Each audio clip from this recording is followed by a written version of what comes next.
We're now joined by Dr. Kerry LeBenger, who is Chief Medical Officer of Summit CityMD. Good to see you, Doctor. Thanks, and thanks for having us and letting us tell our story and the story of the boots on the ground in healthcare during COVID. Well, describe what that looks like, because you have said to our producers and said to others, we need to follow the science and don't follow the fear. Break that down.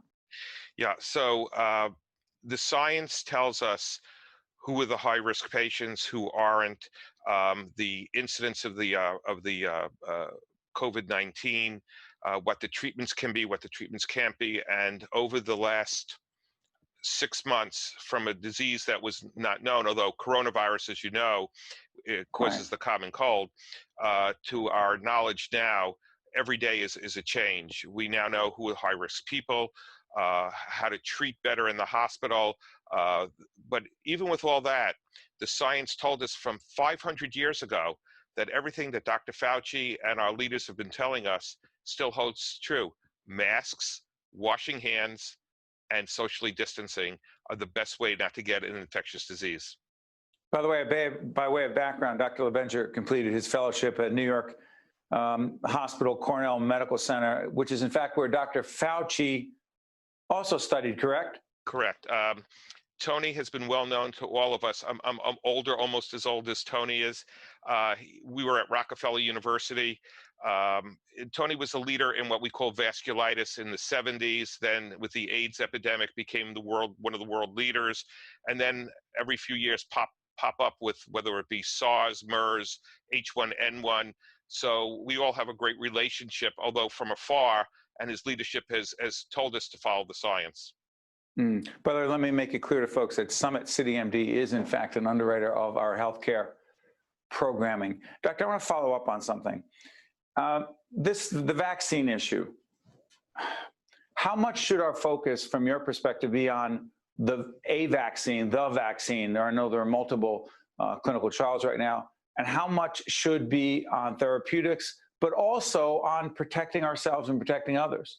Well, I think we all know, and Steve, you're probably a big proponent, the best disease or the easiest disease to treat is the one you never get.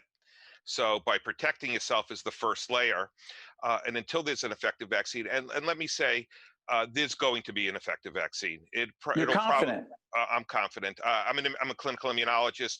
There are so many good people and brilliant people working on it, and the technology is so much different than it was 20, 30, 40 years ago, and the science between some of them are messenger RNA, some of them are gene therapies, some of them, so there's so much different going on now that there will be a vaccine. And here's the thing, it doesn't have to be perfect. It just has to be safe and get us to that herd immunity to stop the spread going forward. For those who continue to push, open up the country. Why aren't we playing more sports? Why can't kids go to school? You say. I say, be patient, okay? I think at this time, with the fact that we know that a vaccine is only maybe 4 to 6 months before we get it out to the public, to those vulnerable people. So this is going to be a lost year. Just chalk it up as a lost year, and let's continue to do what we're doing. Don't open up quickly. And by next spring, after the vaccine's been out for a couple of weeks, we immunize the high risk, the moderate risk patients. Then we could open up and enjoy our lives, and it'll be a thing of the past. It's interesting, Doc. You're calling it a lost year, but it's also a learning year, because you've said publicly what an incredible sea change in the world of healthcare post-COVID, or during and then post-COVID. Describe what that change looks like. Well, absolutely. So one, taking good care of yourself. And if you look at the risk factors, and it's very interesting, Cleveland Clinic just came out with a risk assessment tool to see who's at risk of getting hospitalized, and it's been validated. You know, if you have the risk factors, diabetes, hypertension, all things that can be treated with easy preventative medicine going forward. Good social hygiene. Also, these things could have all been prevented. And now we're learning so much more about the immune system. You know, in the 1600s, what did half of Europe die of the bubonic plague, or 1500s, as opposed, and the other half live? What is about our immune system?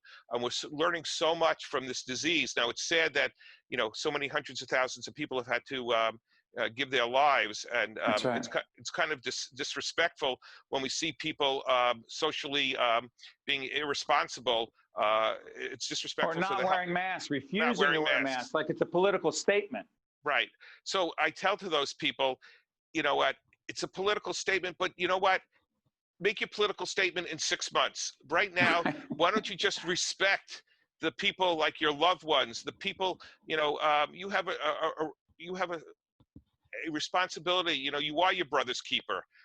And it's amazing that some of these people want to make the political statement are the first ones to say, yes, we are a brother's keeper. But if you are, wear the mask, wash your hands, socially distance, and the vaccine will be out in a few months, and we could pick it up and go forward. What I think we're going to learn is that preventative medicine is everything. And Dr. Fauci, for years, has been wanting a universal flu vaccine, a universal corona vaccine, and maybe we could be more proactive than reactive. Mm. Dr. Kerry LeBenger, we're just a little bit, or even more than a little bit, smarter after that interview, that conversation. So I want to thank you for joining us. And on behalf of everyone in public television, thank you and all of your colleagues on the front lines, doctors, nurses, respiratory therapists, a whole range of other people who are taking care of all of us and those who get sick with this virus. Thank you, Dr. LeBenger. We appreciate it. Thank you very much for having me. Bye-bye. You got it. I'm Steve Adubato. Thank you for joining us. We'll see you next time. Think Tank with Steve Adubato has been a production of the Caucus Educational Corporation.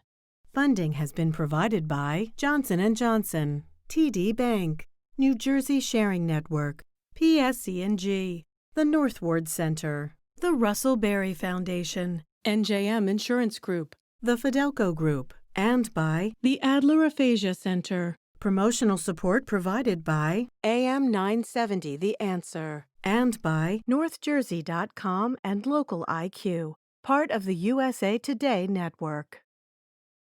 The essence of the Northward Center is ingrained in our values, thoughts, and actions. What began as a storefront on Bloomfield Avenue has evolved into a life-changing community nonprofit. The mansion is steeped in tradition, but with all of its grandeur, the true essence of the Northward Center is in the people we serve. So as the Northward Center commemorates 50 years of service, let's also celebrate the many opportunities yet to come.